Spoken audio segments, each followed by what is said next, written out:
आप देख रहे हैं एग्जाम टूर। बीपीएससी टीआरई में मात्र 45 दिन समय है। 45 दिन ये समय आपके लिए बहुत महत्वपूर्ण है। बहुत सारे विद्यार्थी सोच रहे हैं कि जांच समाप्त हो गया या जांच चल रहा है, क्या बीपीएससी आयोग इस बार एग्जाम लेगी तो साफ सुथरा लेगी या नहीं लेगी, क्या तैयारी करना चाहिए, किस पक्ष को छोड़ देना चाहिए, एनसीईआरटी में पढ़ना चाहिए तो क्या पढ़ना चाहिए। एक 45 दिन का प्रॉपर एक रणनीति होगा। मेरे साथ दुर्गेश सर हैं, पिछले 22 सालों से सर के पास अनुभव है बीपीएससी एग्जाम को लेकर, तो सर से मैं सोचा क्यों ना रणनीति सर से लिया जाए। सर आपका स्वागत है एग्जाम टूर में। बहुत बहुत धन्यवाद सर, अब 45 दिन समय है और उसमें भी बिहार का सबसे अच्छा आयोग। अब एक बार तो प्रश्न आउट हो गया तो विद्यार्थी अच्छा नहीं मानते हैं, लेकिन फिर भी देखा जाए तो एक प्रतिष्ठित आयोग, इसकी तुलना यूपीएससी से किया जाता था सभी आयोग से अलग।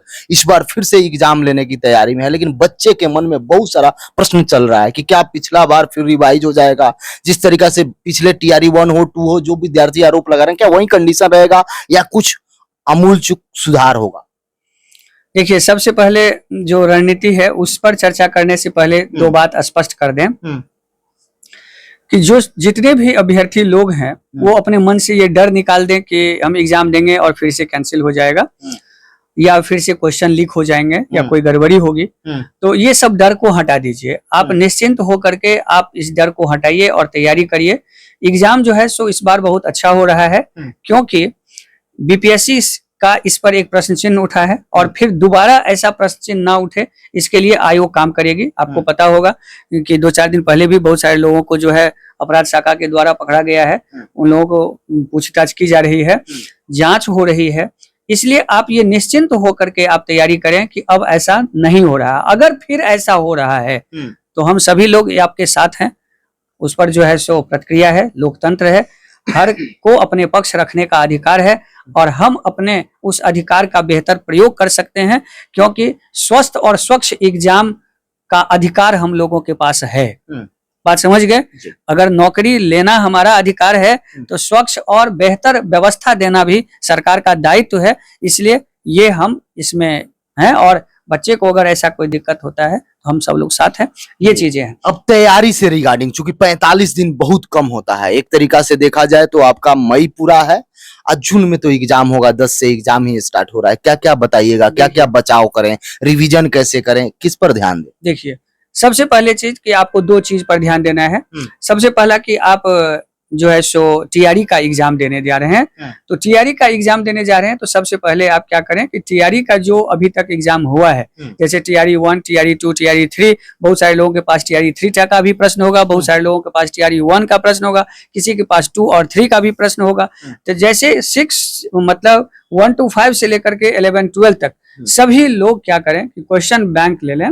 और क्वेश्चन बैंक जनरली अपने यहाँ लोग पढ़ लेते हैं। आज मैं क्वेश्चन बैंक पढ़ने का एक छोटा सा तरीका आप लोगों को बताता हूँ। व्यापक तरीका करेंगे तो बहुत लंबा समय चला जाएगा अभिषेक जी, तो छोटा तरीका आपको बताता हूँ। सबसे पहले क्या करिए कि उसमें आप ये देखिए कि किस टॉपिक को बार बार टच किया जा रहा है, इसलिए एक टॉपिक का आप शेड्यूल बना लीजिए सब्जेक्ट के हिसाब से और उस टॉपिक को आप अपने नोटबुक में आप उसको नोट कर लीजिए। नोट करने के बाद उस टॉपिक को एनसीईआरटी और एसआरटी से जो है सो आप बार बार उसको रिवाइज करिए।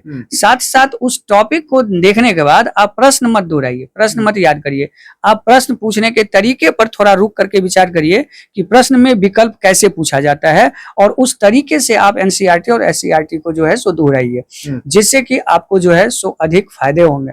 दूसरा क्या करिए, अरे भाई पेड कोर्स खरीद के थक चुके हैं आप, तो आ जाइए ऑफिसर्स एकेडमी के यूट्यूब चैनल पर। जी हां, ऑफिसर्स एकेडमी पूरी तैयारी करा रहा है फ्री में यूट्यूब चैनल पर, क्वालिटी कंटेंट दे रहा है 24 घंटे लाइव। अभी सब्सक्राइब कीजिए, अभी साथियों, अभी सर्च कीजिए द ऑफिसर एकेडमी, जुड़िए हमारे साथ और तैयारी कीजिए पूर्णतः फ्री।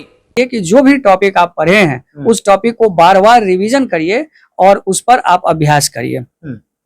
तीसरा आपको क्या करना है कि कॉमन क्वेश्चन का एक शेड्यूल बनाइए अपने हिसाब से। जैसे कि आप जब जहां कहीं भी आप टेस्ट देते हैं या खुद क्वेश्चन बैंक बनाते होंगे, तो आप इस बात को ध्यान में रखिएगा कि सबसे पहले ये देखिएगा कि हम कॉमन क्वेश्चन कितना गलत करते हैं। किसी भी सेट में हमारे अपने जो क्वेश्चंस हैं वो कितना हमें आता है, कितना क्वेश्चन हम बिल्कुल नहीं जानते हैं और कितना क्वेश्चन हम कंफ्यूज करते हैं। इसलिए प्रश्न का 3 कैटेगरी बना लीजिए। पहला कैटेगरी जिसमें आप वो सभी प्रश्न को रखिए जो आप जानते हैं। दूसरा उसमें उसको रखिए जिसमें आपने कंफ्यूज हुआ, और तीसरे कैटेगरी में आप उसको रखिए जिसमें कि आप जिसको बिल्कुल नहीं जानते हैं। अब इस तीनों का जो है सो एक परसेंटेज रेशियो निकाल लीजिए एक दिन बैठ करके, कि हमारा जो हम बिल्कुल नहीं जानते हैं वो मेरा ज्यादा गलत हो रहा है, या जो कंफ्यूज कर रहे हैं वो ज्यादा गलत हो रहा है, या मुझे जो आ रहा है हम वो गलत कर रहे हैं। मतलब 3 प्रकार से बांट कर तीनों पर ध्यान से बांट कर लेना है। अब यहाँ तीनों के लिए मैं अलग अलग एक टिप्स आपको देना चाहूंगा कि जो आप बिल्कुल जानते हैं, जिसमें आपको 100% आपकी गलती नहीं होती है, उसको आप एक बार नहीं, प्रतिदिन उसको एक बार देख लीजिए। जो आप कंफ्यूज करते हैं उसको आप बार बार रिवीजन करिए, और जो आपको बिल्कुल नहीं आता है उसके लिए एनसीईआरटी एससीईआरटी को फिर एक बार पढ़ डालिए, जिससे कि आपके पास नॉलेज का जो कंटेंट है वो बढ़ जाएगा और तीनों बैलेंस हो जाएगा। याद रखिए कि अगर जो आ रहा है और जो आप कंफ्यूज कर रहे हैं, कंफ्यूज को अगर आप ठीक कर लीजिएगा तो आपको रिजल्ट हो जाएगा। अगर याद रखिए कि कोई भी अगर एग्जाम होता है तो 5 से 10% ऐसे क्वेश्चन आते हैं जो आपको बिल्कुल कभी नहीं आएगा, और न वो आता है। कोई भी सेट आप बनाएंगे, बाजार में भी अगर कोई सेट आप लोग बनाते होंगे तो आप देखते होंगे कि उसमें से 5 से 10% क्वेश्चन ऐसा होगा जो आपको कभी भी नहीं आएगा, बिल्कुल नहीं आएगा। और उसको परेशान मत होइए, आपको 2 चीज दुरुस्त करना है। पहला, जो आपको आ रहा है और जो आपको कंफ्यूज हो रहा है। जो कंफ्यूज हो रहा है उसको रिवाइज करके आप दुरुस्त कर लीजिए, और जो आ रहा है उसको रिवाइज करके और मजबूत कर लीजिए। आपका रिजल्ट 100% होगा। ये हमारा वर्षों के अनुभव का एक टिप्स है जी। जैसे 1 to 5 वाले विद्यार्थी हैं वो, या 6 to 8 वाले, इनको मैथ रीजनिंग भी पूछा जाता है, जीके जीएस भी रहता है, इन लोगों का सब पेपर रहता है। बाकी लोगों का जीएस पेपर पूछा जाता है और उनका अपना सब्जेक्ट, किसी का हिस्ट्री है, किसी का ज्योग्राफी है, किसी का पॉलिटी है, किसी का जो है सब्जेक्ट है, स्पेशलाइजेशन पूछा जाता है। सर क्या ये तीनों चारों जो कैटेगरी है 1 to 5, 6 to 8, 9, 10, 11, 12 सभी लोग इसको फुलफिल करें, या कुछ अलग से बताइएगा? जैसे 6 to 8 वाले हैं, 9, 10 वाले हैं, 11, 12 वाले हैं। यदि 6 to 8 की बात करें तो एनसीईआरटी कहाँ तक पढ़े, 9, 10 वाले हैं तो इस सब को लेकर। हाँ, अब चलते हैं दूसरा। फिर एनसीईआरटी तो सारे लोग पढ़ेंगे जी, बेस्ट बुक है जी। अब यहाँ सवाल है कि हम कितना तक पढ़ें। अगर एग्जाम हमें 1 to 5 का देना है तो मैं पूरा पढ़ूं या कम पढ़ूं या ज्यादा पढ़ूं या 5 तक पढ़ूं।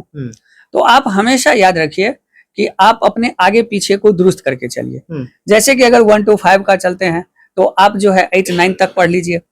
अगर आप 9th का एग्जाम देते हैं तो आप जो है 11, 12 तक पढ़ लीजिए। अगर 11, 12 का एग्जाम देना चाहते हैं तो आप थोड़ा सा उससे निकलकर ग्रेजुएशन पार्ट 1 का जो सिलेबस है वहां तक आप कवर कर लीजिए। मुझे लगता है कि रिजल्ट हो जाएगी। और कोई सुझाव जो वर्षों का अनुभव हो बीपीएससी को लेकर, उसमें क्या कहिएगा? बहुत सारे लोग जाते हैं, पढ़ लेते हैं, जो आप बताए उसको पूरा भी कर लेंगे। बहुत लोग मिले जो आपसे बता रहे थे कि हम इतना करके गए, मेरा रिजल्ट हो गया। बहुत लोग ऐसे भी होते हैं जो कहते हैं कि मैं कर लिया था लेकिन नहीं हुआ। क्या उनको करने का क्या अलग रणनीति होता है, या केवल इसी तरीका से पेज पलट लेते हैं? क्या क्या होता है इस पर? देखिए, सबसे बड़ा बात है कि जनरली जो लोग समझते हैं वो ये समझते हैं कि हम अगर किताब पढ़ लिए या हमने बहुत सारा किताब याद कर लिया, या बाजार में कुछ किताबें होते हैं कि हम उसको अगर याद कर लिए तो वो याद करने से हमारा एग्जाम निकल जाएगा। उस याद करने से, अब चूंकि बाजार में भी जो क्वेश्चन बनता है वो तो बाजार की किताब से ही बनते हैं। तो मान लीजिए कि बाजार में अगर 100 किताब है तो 100 किताब के ही लोग कंपोज करके क्वेश्चन लिखते हैं। मान लीजिए कि वो हमारे तरह से लिखवा करके या क्वेश्चन बना करके, जैसे हमारे टीम है जो क्वेश्चन अपने से बनाते हैं, ठीक है, हम आपको दिखाना चाहेंगे। थोड़ा सा हमें वो क्वेश्चन जो है सो ला करके दिखा दीजिए, तो जो हम दिखा देते हैं आपको कि कैसे जो है सो हमारे यहाँ टीम काम करते हैं और क्वेश्चन बनाते हैं। तो हमारे यहाँ जो है सो क्वेश्चन बनाया जाता है। जैसे ये देख लीजिए, ये बीपीएससी का है, आप देख रहे हैं, दिखा दीजिए थोड़ा। ये देखिए, हम जो है सो क्वेश्चन को खुद डिजाइन करवाते हैं कि कैसा हो। क्वेश्चन जो है सो आपको लिखा जाता है, आप देख रहे होंगे। लेकिन हमारे यहाँ क्वेश्चन कंपोज नहीं होता है कि मान लीजिए कि बाहर का किताब है, बाजार का किताब है, उसमें से जो है क्वेश्चन ला करके कंपोज कर लिए। तो वो क्या होता है कि बच्चा इधर से उधर बना करके सेट बनाकर उसको लगता है कि हम बहुत अच्छा कर रहे हैं। लेकिन जब वो एग्जामिनेशन हॉल में जाता है तो क्वेश्चन पूछने का जो नेचर होता है वो बदल जाता है। बात समझ गए? टॉपिक वही रहते हैं, लेकिन क्वेश्चन का जो विकल्प होता है वो बदल जाने के बाद क्वेश्चन और कंसेप्ट दोनों का स्टैंडर्ड बदल जाता है। तो मैं आप लोगों को यही कहना चाहूंगा कि जब भी आप मान लीजिए कि सेट बनाते हैं या क्वेश्चन बनाते हैं या क्वेश्चन आप देते हैं, तो आप उसको जो है सो लोग अभ्यास करते रहते हैं। आपको पढ़ने के बाद ये देखना है कि किसी भी इस विषय का कितने तरीके से क्वेश्चन पूछा जा सकता है। अगर ये आप उसको डिजाइन करते रहेंगे तो आप बहुत लोग देखिएगा कि कम पढ़ता है पास अधिक करता है, कुछ लोग पढ़ता अधिक है पास कम करता है। तो आपको पढ़ना कम है और पास अधिक करना है, क्योंकि पास करना जी पास करना जो है ट्रेनिंग है। जैसे कि मान लीजिए आपको हथियार दे दिया जाए और चलाने की ट्रेनिंग नहीं दिया जाए तो आप अपने को गोली मार लेंगे, क्या है कि नहीं? यही चीज है, किताब से सफलता होती है, लेकिन किताब आपको दे दिया जाए, किताब पढ़ा कैसे जाए, उसमें से विकल्प कैसे निकाला जाए। एक ही किताब पढ़ करके लोग जो है सो टॉपर भी होते हैं और एक ही किताब कर करके उन लोगों को कुछ भी नहीं मिलता है। एक ही एनसीईआरटी पढ़ करके लोग रिजल्ट देते हैं और कुछ लोग शिकायत करते हैं कि एनसीईआरटी में कुछ है ही नहीं। तो जरूरत इस बात की है कि आप उसको पढ़ कैसे रहें, ले कैसे रहें, आप ट्रेंड कैसे हैं। इसलिए याद रखिए, प्रयास करना एक कला है, टेक्निक है जो सीखना पड़ता है, और उसको सीखिए। और उसको सीखने के लिए जो है सो आप जानते ही हैं कि अपने यहाँ जो है सो बेहतरीन जो है सो व्यवस्था है क्लास की, जिससे बहुत सारे लोग जुड़े हैं, ऑनलाइन ऑफलाइन। आप जहाँ के चाहे कहीं से भी जुड़ सकते हैं, आप क्लास कर सकते हैं और ये अनुभव का आप लाभ ले सकते हैं, ये सीख सकते हैं। मैं आपको इतना कह सकता हूं कि कम पढ़ करके भी रिजल्ट होता है और कम ही पढ़ करके रिजल्ट होता है। अधिक पढ़ने के बाद कंफ्यूजन होता है या असफलता होती है। जो भी एग्जाम टूर पर देख रहे हैं, इसके बावजूद भी शिक्षक अभ्यर्थी के मन में कोई प्रश्न हो, कोई डाउट हो, कोई दिक्कत हो तो जरूर कमेंट सेक्शन में कमेंट कीजिएगा। सर जिस तरीका से बताए कि कम पढ़ने से रिजल्ट होता है, ज्यादा पढ़ने से कंफ्यूजन होता है, तो आप भी देख लेंगे रिवीजन कैसे करना है, क्या करना है। जय हिंद।